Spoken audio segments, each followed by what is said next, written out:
I had always believed in trust and giving my wife, Lena, the freedom to live her life. We had been married for 6 years, and for the most part, things were good. But in recent months, I began noticing subtle changes. Late nights at work, unexplained messages, and a phone that had become increasingly secretive. I wanted to trust her. I truly did, but something deep inside me wouldn't let go. One evening, she casually mentioned wanting to spend a weekend at our beach house. At first, I didn't think much of it. Then, almost offhandedly, she added, "Oh, and he's coming with me." I froze. My mind immediately registered what she meant. Her coworker, the one she had been unusually close to for weeks. A surge of anger, fear, and disbelief washed over me. "If you go there with him, Lena," I said, my voice trembling but firm, "we're done. I can't be in this marriage if you cross that line." She looked at me, wide-eyed, as if she hadn't expected me to mean it. "You're overreacting," she said. "It's just a weekend. We'll have fun. You don't need to make this a big deal." I shook my head. "No, I trust you, but this is different. I can't ignore it. This isn't about overreacting. It's about boundaries. If you go with him, I can't stay married to you." She laughed softly, brushing my words aside. "You're being dramatic. I'm not going with him.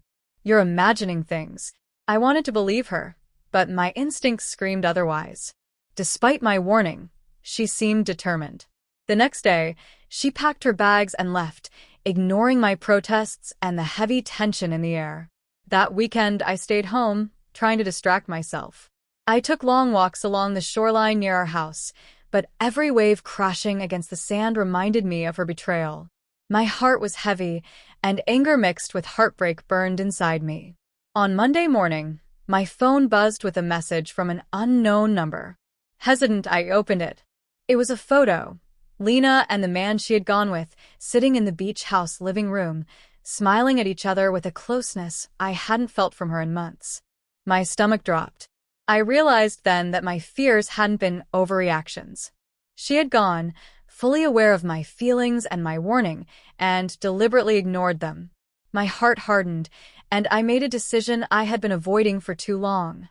That evening, when she returned, I didn't greet her warmly. I waited until she stepped inside, damp from the sea breeze, a faint tan from her weekend. She smiled, expecting teasing or warmth, but I stood silently, letting the weight of her actions settle between us. Finally, I spoke. "Lena, we need to talk." "Sit down." She hesitated but obeyed. "It wasn't like I thought," she said. "It was just a weekend, and I didn't mean to upset you." I shook my head. "You went with him despite my warning. That's not just upsetting, it's betrayal. I can't be in this marriage anymore. Our relationship is over." Tears welled in her eyes, but I couldn't soften. I had loved her, yes, but love alone wasn't enough. Respect and boundaries mattered too, and she had crossed the line. "I can change," she pleaded, voice cracking. "I love you." I didn't. It didn't matter. My decision was made. I don't want excuses or promises. Actions matter. And your actions this weekend said everything I needed to know. We're done. She stayed silent, stunned, realizing the consequences of her choice. I felt a strange mix of sadness and relief. Sadness for what we had lost, relief for standing up for myself, and refusing to accept betrayal.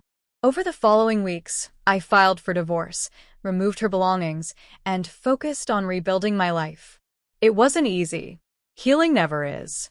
But with each passing day, I felt lighter, free from the weight of lies, uncertainty, and broken trust.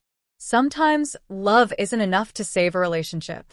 Sometimes the hardest act of love is walking away from someone who refuses to honor your heart. That weekend, when she went to the beach house with him despite my warning, I finally understood the strength it takes to choose yourself over someone else's deceit.